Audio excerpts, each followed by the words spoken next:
A graça do Senhor esteja sobre todos vós, meus irmãos. Amém. Convido aos irmãos a abrir a palavra do Senhor lá no Evangelho de João, no capítulo 3.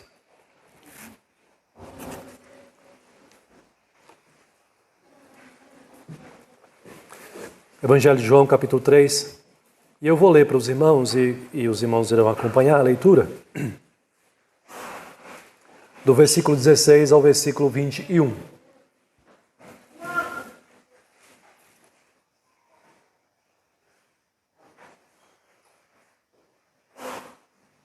Deus nos deu a alegria de estarmos aqui cultuando ao Senhor. Nós já fizemos isso até aqui, cantando, orando, louvando, lendo a sua palavra.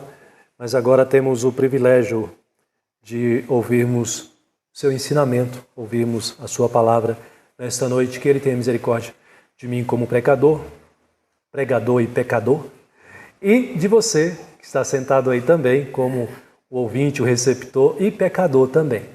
Pela misericórdia e a graça do Senhor, que Ele fale ao seu coração, pela minha instrumentalidade, na sua misericórdia e na sua bondade também. Acompanhe a leitura do verso 16 ao 21, que nos diz assim o texto sagrado: Porque Deus amou ao mundo de tal maneira que deu o seu Filho unigênito, para que todo o que nele crê não pereça, mas tenha a vida eterna. Porque, ou porquanto, Deus enviou o seu Filho ao mundo não para que julgasse o mundo, mas para que o mundo fosse salvo por ele. Quem nele crê não é julgado.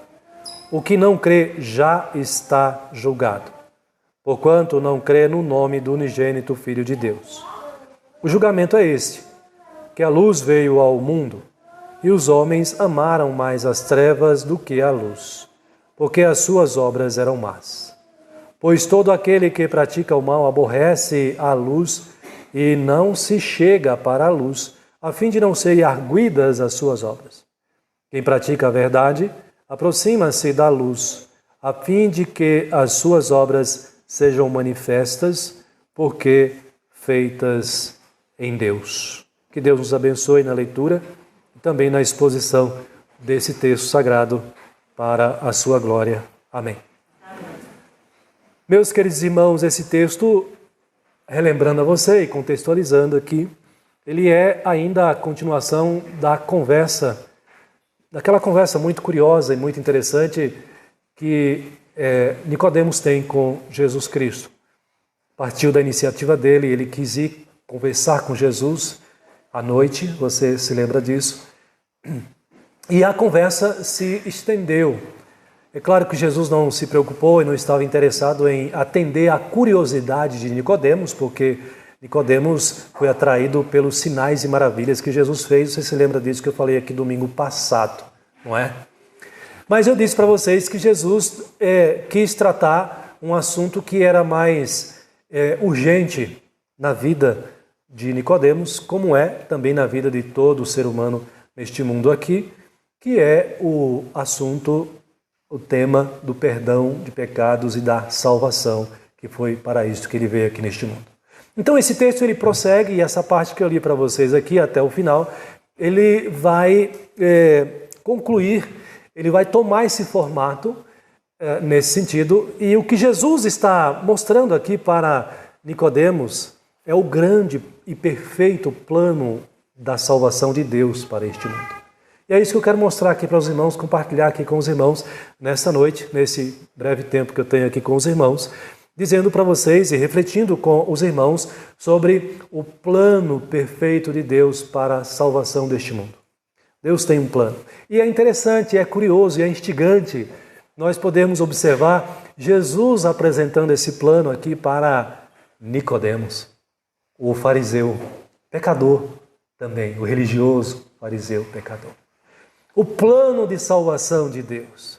Mas quando a gente fala de salvação, uma pergunta muito importante que você deve fazer na sua mente e seu coração é a seguinte: para que dê sentido maior ou tenha um sentido mais honesto, mais justo desse plano da salvação em si. A pergunta é a seguinte: salvar do quê? Nós falamos isso, não é? Deus salva, Deus enviou Jesus para salvar o pecador, salvar o mundo, mas é preciso saber, ou quem sabe já sabe, é preciso relembrar, salvar do que este mundo aqui. Porque se nós não nos atentarmos ao contexto de perdição que está o mundo e que estão as pessoas também, nós não vamos entender o valor, a importância, o significado, o trabalho que Deus teve, tem e ainda terá para salvar este mundo, para salvar pecadores. Então essa é a pergunta. Salvar o mundo? Pastor, do quê? Será que você consegue olhar para o mundo à sua volta e você entender que está tudo normal? Adolescentes. Será que vocês conseguem olhar para a vida de vocês e entender que está tudo normal? Será que nós podemos olhar para essa realidade criada e nós podemos mesmo concluir que o mundo caminha conforme o propósito original para o qual Deus criou este mundo, que a vida e a nossa conduta neste mundo das pessoas, o curso deste mundo está correspondendo ao propósito original quando Deus criou este mundo?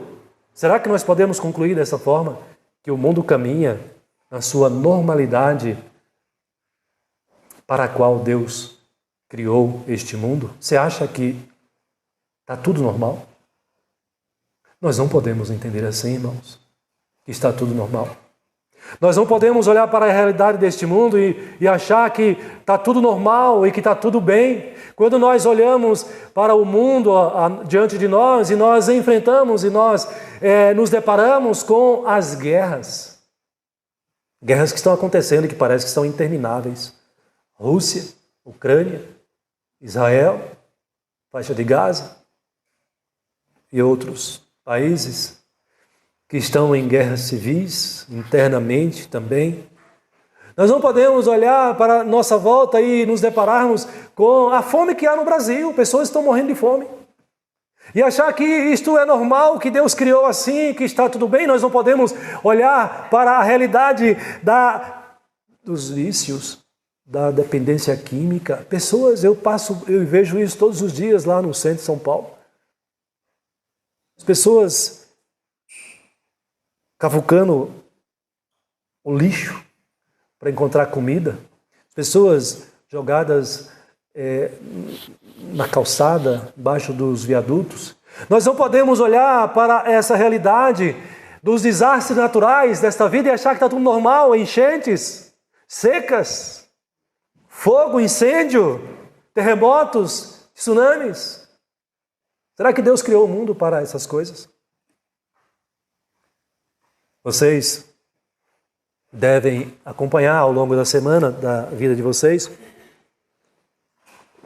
os noticiários, e se não assistem aos jornais, vocês ouvem certamente os amigos, os vizinhos falarem de atos de violência, de maldade, de feminicídio, de atentados de violência sexual contra crianças, contra incapazes. Pessoas que estão internadas, incapazes de reagir e que são violentadas sexualmente.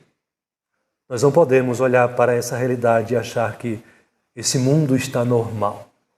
Quando nós olhamos para esse contexto, nesse sentido, irmãos, nós chegamos a nos deparar com a realidade da perdição deste mundo. E é essa perdição que Deus está preocupado, interessado. E por isso Ele criou, Ele elaborou, construiu um plano para redimir esse mundo de todo esse contexto de sofrimento e de maldade em que nos encontramos aqui. Nós não podemos, de forma nenhuma, nos conformarmos com essa realidade e entendermos que está tudo normal. Porque quando nós vamos para as Escrituras, nós encontramos a explicação para essa realidade. Na verdade, quando Deus cria o mundo perfeito, maravilhoso. E qual foi então a causa, o que levou o mundo a esse estágio, a essa fase, a essa situação? O pecado, você sabe disso, nós sabemos disso. Quando os nossos pais pecaram lá no Éden, o mundo foi corrompido. A perfeição foi maculada de toda a criação de Deus. Quando nós olhamos para textos como Romanos, Paulo escreve sabiamente sobre isso, ele vai dizer que todos pecaram e destituídos estão da glória de Deus, da perfeição de Deus. O salário do pecado é a morte. O salário do pecado é a morte. Por isso que a morte existe. E a morte, biblicamente falando, ela não é num estágio só. Ela cumpre a sua plenitude. A morte espiritual é a morte física e é a morte eterna também. É dessas coisas, ou é dessa realidade que Deus, então, Ele está preocupado e Ele prepara esse plano perfeito para salvar o mundo, para salvar as pessoas, para salvar a nossa vida, porque o pecado leva o mundo, as pessoas à destruição, à morte, ao sofrimento eterno. E aqui, então, Jesus traz para nós essa esperança. Apresenta para nós esse plano em 4 passos, ou em 4 aspectos. O plano da salvação é apresentado aqui para Nicodemos, mas é apresentado para o mundo. E quem está fazendo essa apresentação é o próprio Salvador, é o próprio Filho de Deus, maravilhosamente digno de confiança, e dizendo para Nicodemos: olha, há uma esperança, há um plano, há uma solução preparada pelo próprio Deus. O plano de Deus para a salvação do mundo, em primeiro lugar, irmãos, ele contempla a presença do Salvador perfeito. Poderíamos falar de um Salvador perfeito. Não existe plano de salvação perfeito e que funcione sem a presença de um Salvador perfeito. E aqui está diante de Nicodemos aquele que é o Salvador perfeito. Ele é perfeito por conta da sua origem, da sua procedência, de onde ele vem, de onde ele veio. Ele diz isso claramente para Nicodemos, no versículo 13, ele diz, ora, voltando um pouquinho, para a gente entender o contexto do 16, né? Ele diz, ora, ninguém subiu ao céu, senão aquele que de lá desceu, a saber, o Filho do Homem, que está nos céus. Ele veio para salvar, e é por isso que ele é o Salvador perfeito, porque ele não é um dentre nós.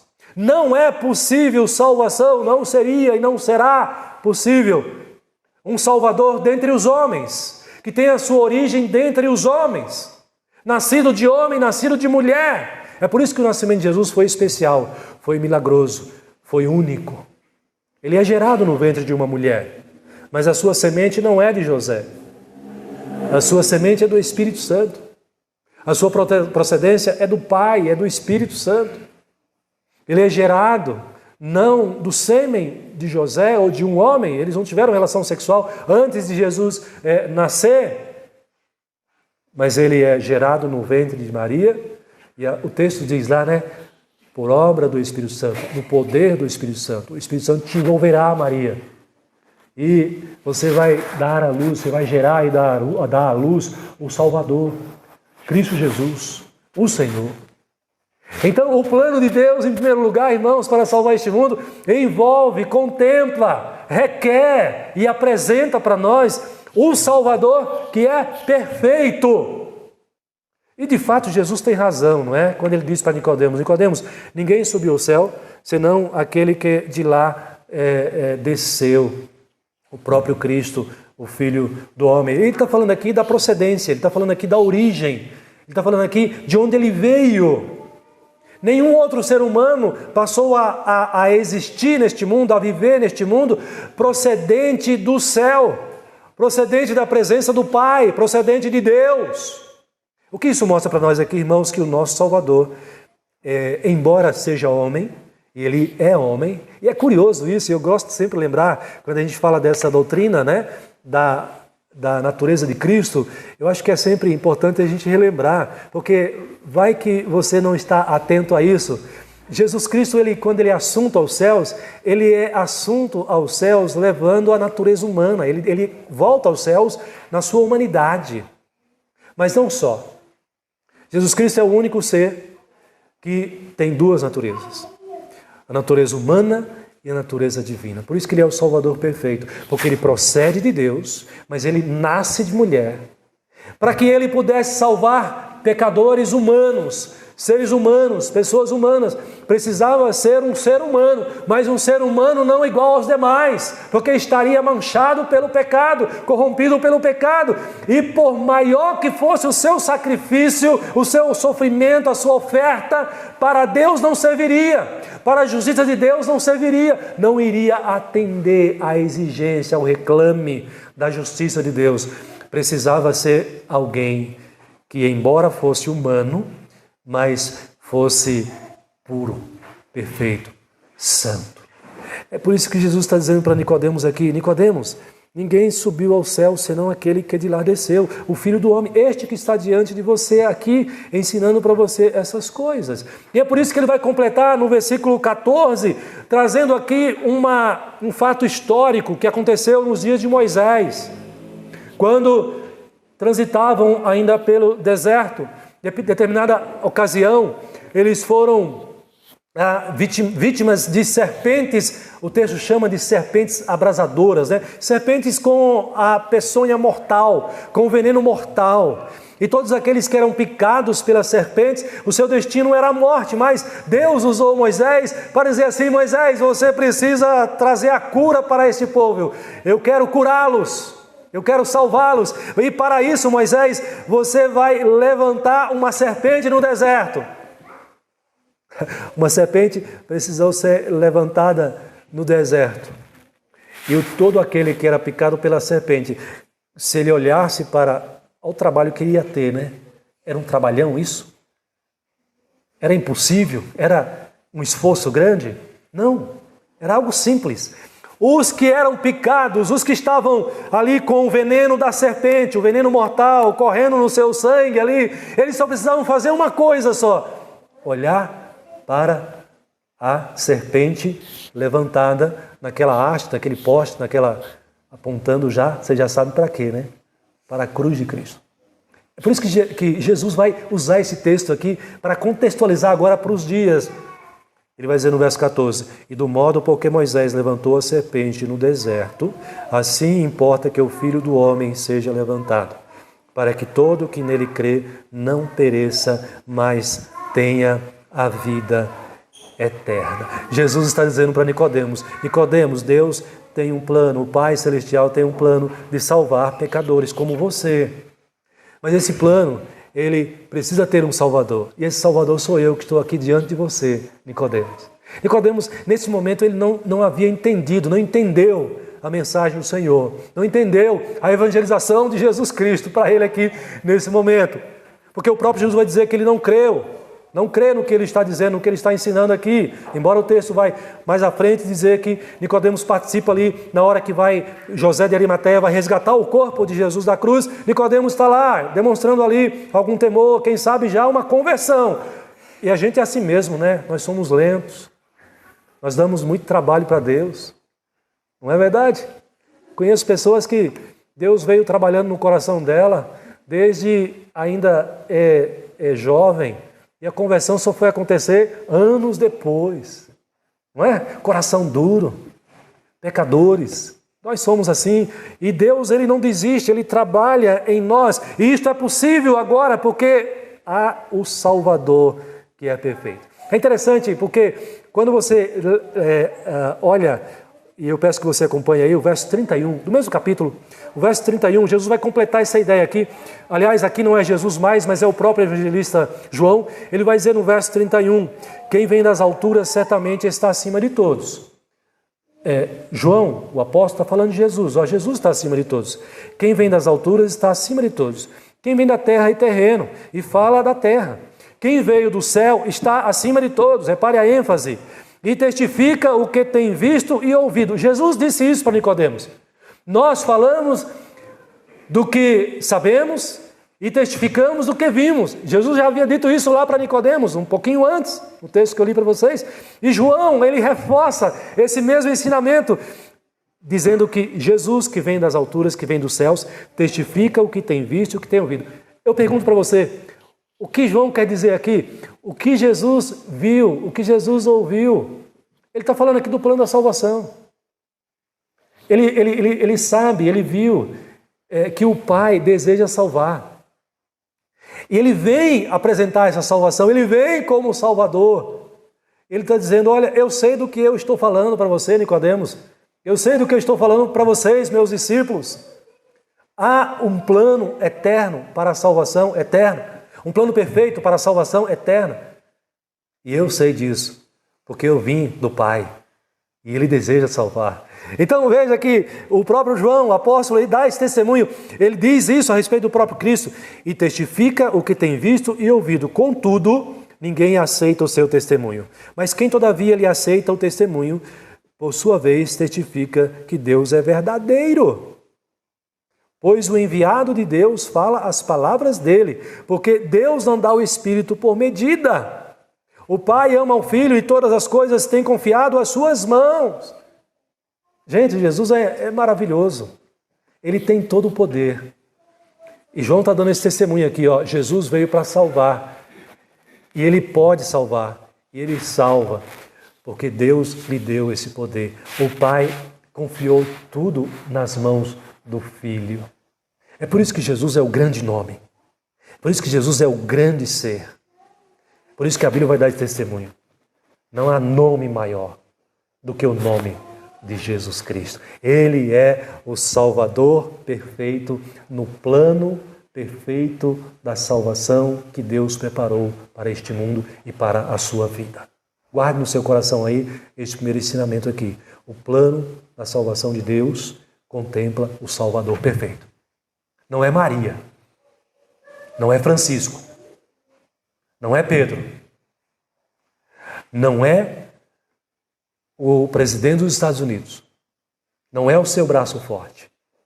A salvação só é possível, a salvação de toda a maldade, de todo o sofrimento e do juízo de Deus, só é possível por causa de Jesus Cristo.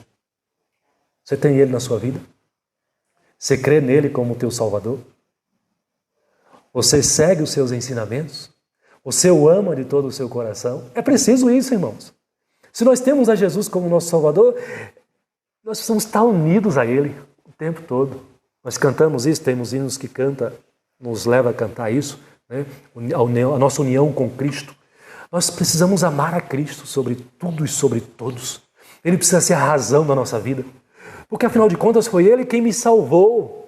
E agora eu posso respirar aliviado e eu posso desfrutar dessa certeza de que eu não serei condenado ao inferno. Eu já fui libertado de lá. Deus me tirou de lá. Deus me livrou de lá, porque Ele enviou o Salvador perfeito. Então, guarde no seu coração, o plano da salvação de Deus contempla a presença do Salvador que é perfeito.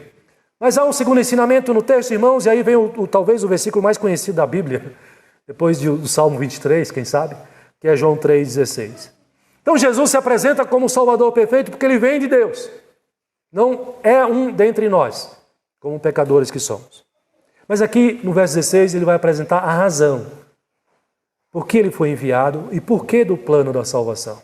Então, em segundo lugar, a razão da vinda de Jesus ou da salvação de Deus para nós. Qual é a razão, pastor? Só tem uma.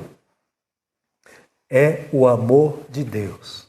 É o amor de Deus por você e por mim. É o amor de Deus pela sua criação, por este mundo.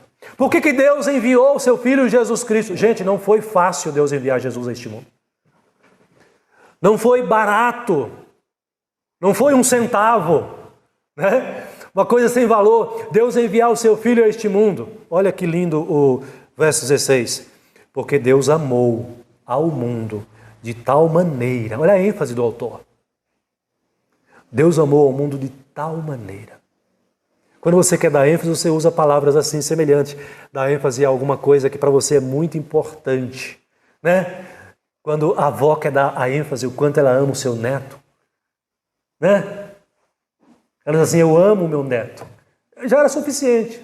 Ou a mãe diz, eu amo a minha filha. Ela poderia dizer assim, eu amo a minha filha. Mas ela quer enfatizar. Quem sabe ela diga assim, eu amo de paixão a minha filha. Fica diferente, não fica? Eu amo, olha, é um amor incondicional. mas eu amo tanto o meu neto, a minha neta, eu amo tanto o meu filho, a minha filha, eu amo tanto o meu pai, a minha mãe, que eu sou capaz de dar a minha vida, se for preciso, para salvar a vida dele. Então, quando o autor aqui do texto sagrado, no verso 16, diz: porque Deus amou ao mundo de tal maneira, ele quer chamar a sua atenção para dizer: olha como Deus amou toda a sua criação, que ele foi disposto, ele esteve disposto e ele fez isso, a pagar o preço mais alto que isso exigia dele. E qual foi o preço mais alto? O texto continua e diz: ele deu o seu filho unigênito, ele entregou o seu filho unigênito na mão de pessoas cruéis, na mão de pessoas violentas, na mão de pessoas que tinham prazer em fazer o outro sofrer, o próximo sofrer, Jesus sofrer. Ele entregou na mão de autoridades, juízes corruptos, porque a morte de Cristo, o julgamento de Cristo não foi justo, foi um julgamento injusto. O sofrimento de Cristo foi um sofrimento inimaginável. Deus entregou o seu Filho nas mãos de assassinos, para que ele sofresse e morresse. E por que ele fez isso? Qual foi a razão disto? Isso está contemplado no plano que ele elaborou para a salvação. Porque ele amou a você com toda a intensidade, com todo, aqui parafraseando, com todo o coração, com toda a vontade, a ponto de enviar o seu Filho para que nós tivéssemos a vida eterna. O versículo 17 vai dizer ainda assim: porquanto Deus enviou o seu Filho ao mundo, não para que julgasse o mundo. Veja, naquele momento que Deus envia Jesus ao mundo, que ele nasce de Maria, ele não nasce de Maria e vive no mundo para ser um juiz. É por isso que esse texto está dizendo isso. Ele não foi enviado por Deus na sua primeira vinda para julgar o mundo. Deus o envia na sua primeira vinda para salvar o mundo. Porque Deus ama o mundo. E Ele quer salvar o mundo. É interessante, queridos, que nós vemos, infelizmente, alguma experiência de pais que têm filhos que são dependentes químicos ou que são viciados em algum outro pecado, que não conseguem se libertar. Mas já perceberam que não é porque o filho está vivendo uma vida ruim que a mãe deixa de amar o filho, que o pai deixa de amar o filho? Situação normal, né? Pais e mães, assim, equilibradamente, embora uma situação complexa, difícil. Mas ele continua amando, ele continua insistindo.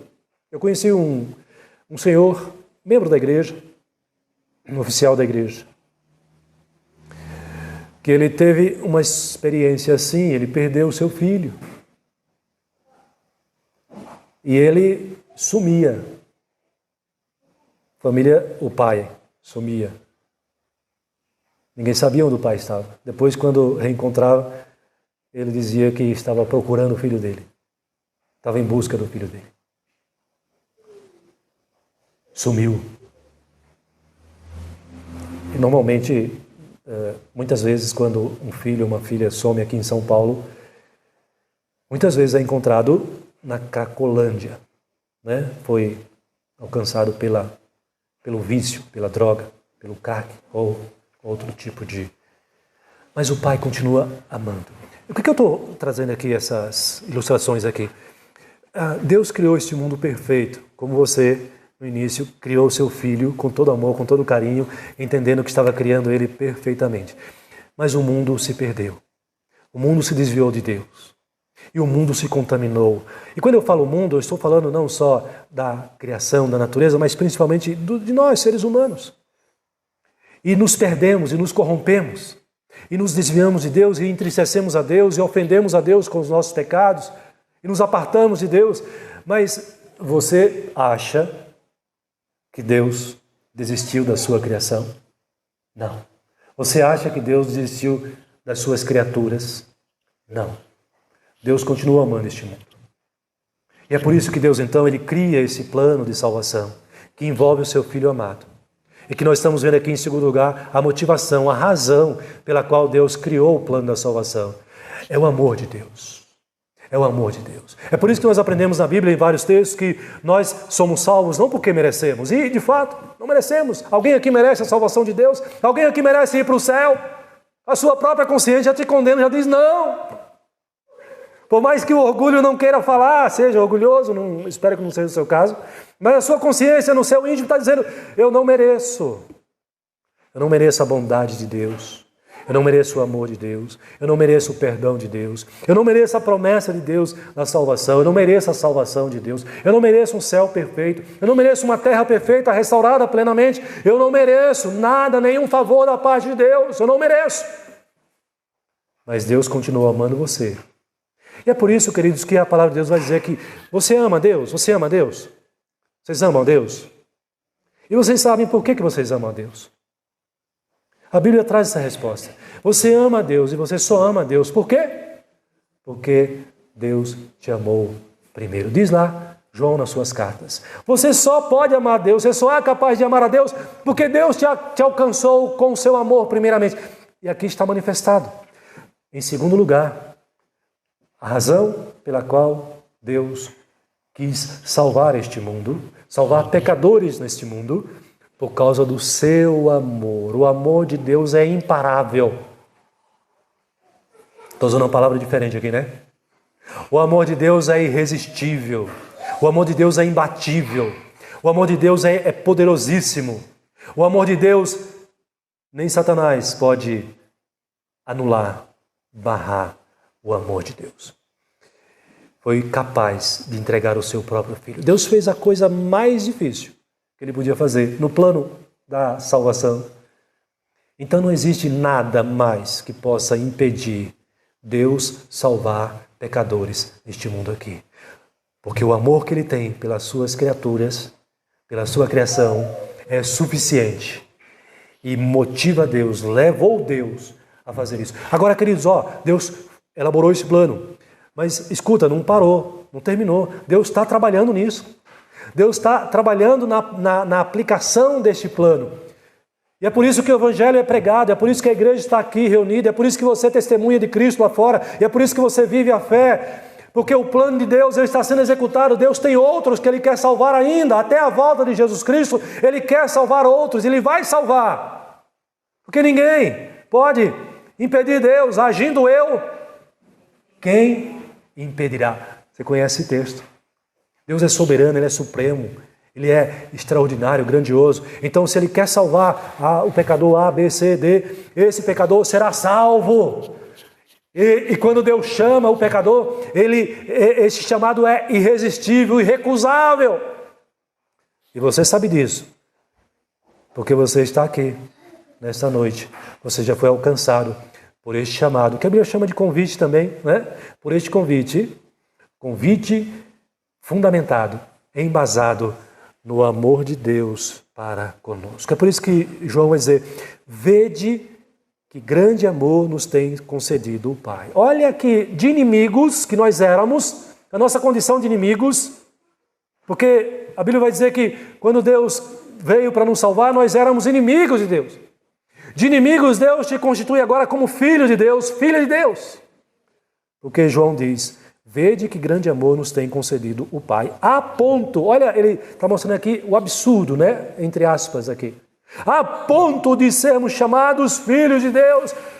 Quem somos nós para sermos chamados filhos de Deus? E aqui não é chamado um chamado vulgo, um chamado vulgar, um chamado como um rótulo, um título. É um chamado de posse, é um chamado de identificação agora, de identidade. Você agora é filho de Deus. E a prova de que você é filho de Deus é o Espírito Santo habitando na tua vida. Essa é a sua identidade agora. Você é filho de Deus porque o Espírito Santo habita em você e te converteu. Como filho de Deus agora, você não é mais inimigo de Deus. Você agora não teme mais a Deus a ponto de temer o juízo final. Por quê? Porque em Cristo Jesus, movido pelo amor dele, ele te constituiu filho. E ainda João vai dizer, aquele que não ama a Deus, não conhece a Deus, pois Deus é amor. Nisso consiste o amor, em que nós tenhamos amado a Deus. Perdão, você sabe que eu li errado, não sabe? Nisso consiste o amor, não em que nós tenhamos amado. O que ele quer dizer aqui, eu acabei de explicar para os irmãos. Não é que nós amamos a Deus primeiro, nós só amamos a Deus como resposta do amor de Deus por nós. É isso que o João está dizendo aqui, mas em que Ele nos amou e enviou o Seu Filho como propiciação pelos nossos pecados. Propiciação é a expiação, é o pagamento. Todos os teus pecados já foram perdoados em Cristo Jesus, por causa do amor de Deus. Então, se você quer entender a salvação, a razão da salvação, se você quer uma explicação, por que Deus quis salvar você tão indigno, tão miserável pecador, a explicação é essa, é o amor de Deus. E não vai ajudar muito, porque você não vai entender o amor de Deus. Mas você dê-se por satisfeito, porque Deus te ama a tal ponto de ter salvado você. Ele quis salvar você. E Ele quis ter eu e você. Quis ter um povo para que desfrutasse da sua salvação e de todas as bênçãos decorrentes da sua salvação. Em terceiro lugar, meus irmãos, o plano de Deus contempla ainda a missão, o propósito da vinda de Cristo a esse mundo. Claro, isso já está subtendido aqui para os irmãos, mas o texto deixa isso explícito no versículo 17. Quando Deus envia o seu Filho a este mundo aqui, Jesus não vem a este mundo como às vezes a gente faz quando pega férias e a gente vai fazer um tour aqui no Brasil, como é um país grande, né? A gente vai para um outro estado. Eu quero conhecer o estado. Uma região que eu quero conhecer é Goiás, né? Goiânia. Não conheço. Mato Grosso. Não conheço. O Brasil é tão grande, né? Tem uma diversidade tão abundante. A gente conhece aqui o contexto. O baiano só conhece duas realidades. A realidade da Bahia e a realidade de São Paulo. Porque ele ficou na Bahia, ou ele saiu da Bahia e veio para São Paulo. E depois voltou para a Bahia. Jesus Cristo não veio a esse mundo de passeio. Não existia nada que atraísse, que agradasse a Cristo nesse mundo aqui. Porque nesse mundo aqui o cheiro era de podridão do pecado. Do nosso pecado. Você já passou por ruas aqui em São Paulo que não tem cheiro agradável, né? De novo, eu passo por ruas assim todos os dias lá em São Paulo. É um cheiro de xixi, é um cheiro de lixo, é um cheiro de outras coisas, é desagradável.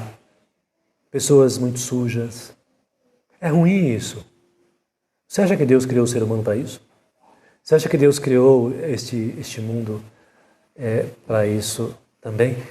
Então, nada nesse mundo atraía a vinda de Jesus aqui a este mundo, mas Ele veio com uma missão.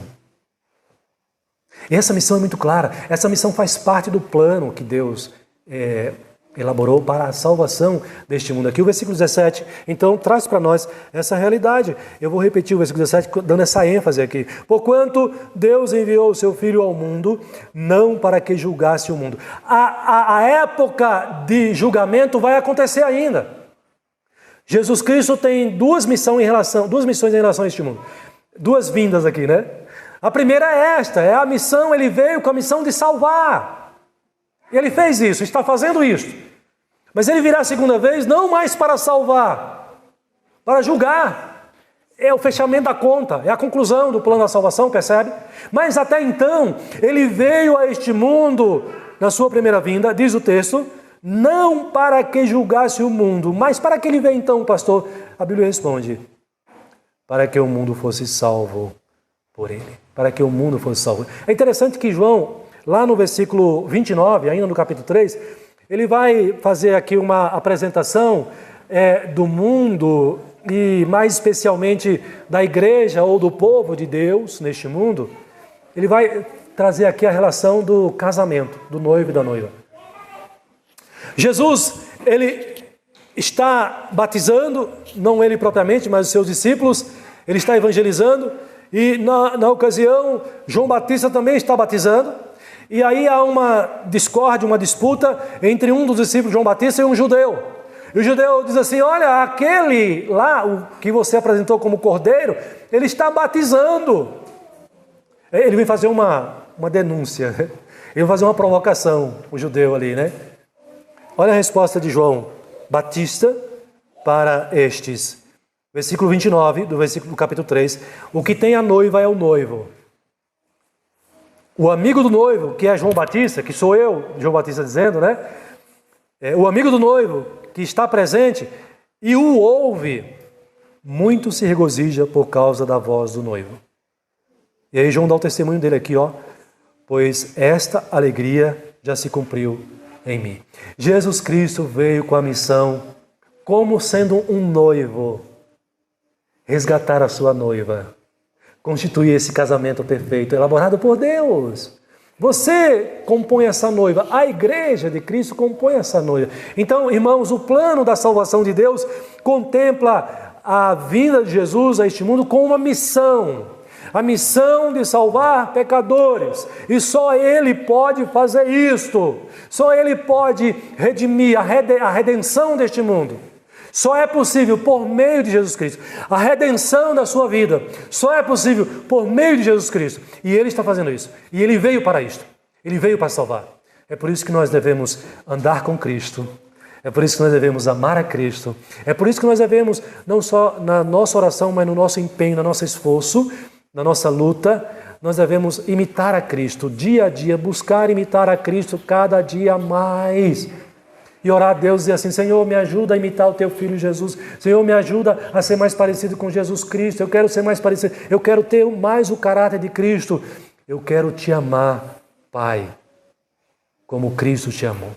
Eu quero Te obedecer, Pai, como Cristo Te obedeceu. É isso que Deus espera da noiva, do Seu Filho, percebe? Ele ama a noiva também. O Pai Celestial ama a noiva de Cristo, que é a igreja, que é o seu povo. E a noiva, ela procura seguir o noivo. O discípulo, imitar o seu mestre. Amemos a Cristo. Imitemos a Cristo. Preguemos a Cristo. Anunciemos a esse Cristo. Porque Ele veio com a missão de salvar pecadores. Salvar este mundo. Em último lugar, meus queridos irmãos, o plano da salvação. Talvez aqui eu disse para você, se a gente fosse trabalhar aqui como perguntas, né, didaticamente, no primeiro ponto eu trabalhei com vocês o quê? Às vezes as perguntas nos ajudam. O quê? O que o texto trata? O que o plano apresenta? O Salvador. O quê? Né? Então, o Salvador, que é o próprio Cristo. E o segundo lugar, o porquê. Por que Ele veio a este mundo? Por que Ele foi enviado? Ou para quê? A missão, para salvar. Aliás, o porquê, né? Por que Ele veio a este mundo? Aliás, calma, retomemos aqui. Qual é o primeiro ponto do nosso sermão? O Salvador. Esse exercício é importante, às vezes ele nos ajuda a fixar, né? E ajuda o pastor também a retomar aqui, quando ele se perde.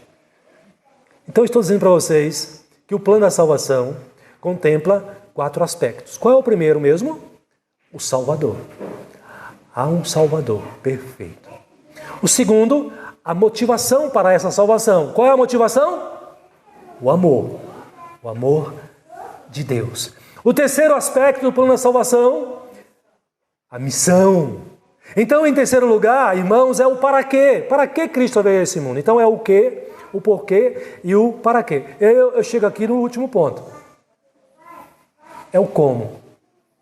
A pergunta do como é, como eu posso ser salvo? E a resposta é simples. Lembra que eu falei da serpente no deserto lá, na haste? O que eles tinham que fazer para serem salvos da peçonha, do veneno, da víbora que estava correndo no seu sangue e no seu corpo? Eles precisavam fazer o quê? Só olhar. O que o pecador precisa fazer para ser salvo, de acordo com a palavra de Jesus Cristo aqui para Nicodemos? Ele precisa crer. É algo assim muito complexo? Num olhar imediato, objetivo? A gente poderia dizer que não. Porque você não precisa fazer nenhum esforço elaborado, você não precisa fazer nenhum sacrifício. Basta crer.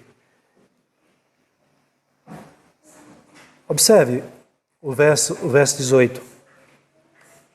O que é preciso fazer para ser salvo por Cristo? O verso 18 responde: quem crê não é julgado. Não é julgado. E o que não crê já está julgado. É interessante isso aqui. Não é e já está. Não é julgado. Embora o julgamento final vai acontecer ainda, né? Mas por que o texto diz não é julgado? Porque embora o julgamento final vai acontecer no último dia, na volta de Jesus Cristo, será público e notório. Mas quem não crê em Cristo, ele já está julgado. Esse juízo vem desde o princípio da lei que Deus instituiu lá no Éden. Certamente, se você comer, você morrerá. E todos nós descendemos de Adão. Portanto, todo ser humano que vem ao mundo, que nasce ao mundo, ele nasce na condição de julgado, de pecador condenado. E é por isso que aí fica melhor para você entender agora o já está julgado na sequência. Quem não crê já está julgado. Por quê? Ele já está nessa condição de pecador condenado. Então, naturalmente, ele já está julgado à condenação eterna. A situação só iria mudar se ele cresce. A mudança seria essa. Para mudar a situação, ele precisa crer em Jesus Cristo. É por isso que no versículo... Olha, observe o versículo 36 do mesmo capítulo. O último versículo do capítulo 36, do capítulo 3, que é o versículo 36. O versículo 36 diz isto: por isso, quem crê no Filho tem a vida. Aqui o efeito imediato também para o que crê. Se há um efeito imediato para o que não crê, que já está julgado, o efeito imediato contrário para quem crê também ele existe. Tem já a vida eterna. Mas o texto prossegue e diz: o que todavia se mantém rebelde contra o Filho não verá a vida. Mas olha o que ele diz: mas sobre ele permanece. A palavra permanece aqui é importante. Permanece a ira de Deus. Ou seja, todo ser humano neste mundo está na condição de pecador condenado. O alvo que está posto sobre ele, contra ele, é a ira de Deus. O que pode mudar essa realidade?